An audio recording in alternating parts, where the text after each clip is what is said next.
Anyone familiar with the Jesus story can't help but to be fascinated by Jesus the miracle worker.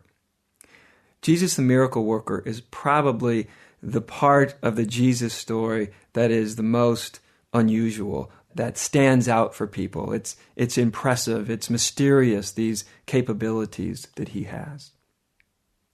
The more conscious that we become, the more, in a certain sense, powerful we become. It's not that we necessarily become miracle workers, but as our state of consciousness opens, as we begin to awaken, different capacities within us come online and may become available. They're not really as impressive as the miracles that Jesus can pull off, but they're often simple. The more aware we become, the more aware of the mysterious synchronicities of our life, the more that things seem to kind of line up, the more that we're in harmony in life.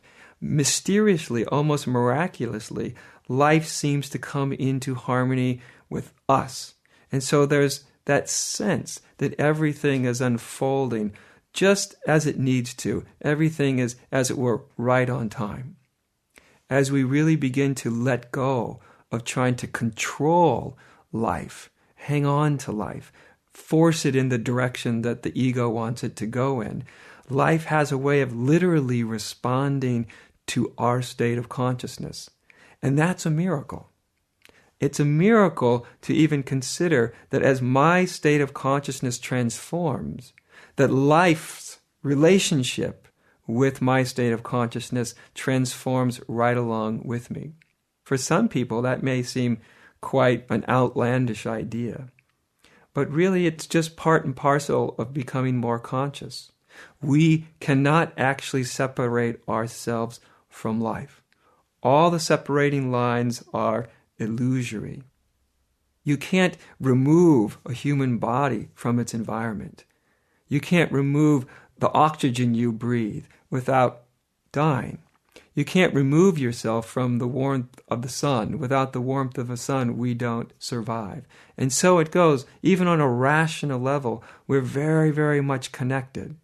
And that's part of what miracles have to show us. The more we recognize, the more conscious we become of that interconnectedness of all of life, that life itself starts to work with us in a more harmonious way. And that's a miracle. Life itself is a miracle. How does a human being produce a baby? That beautiful little being coming into life. That's a miracle. Our science is nowhere near able to produce even one human being. There's miracle after miracle in our lives that we don't notice. When we simply get focused on big, extravagant miracles, we become unconscious to the fact that life itself is a miracle. The mere fact that there's anything rather than nothing is an absolute miracle. So miracles are actually all around us. We just have to have the eyes to open up and see what's happening.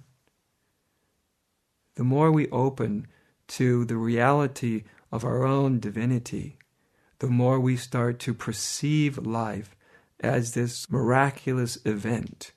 And even though the miracles of our everyday lives may pass unnoticed by a mind that's obsessed with itself, miracles are there nonetheless.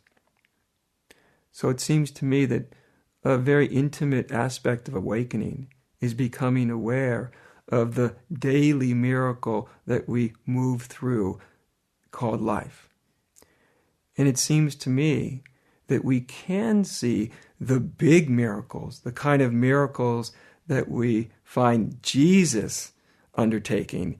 We can see those miracles as a way to draw our attention to the miracle of our own lives.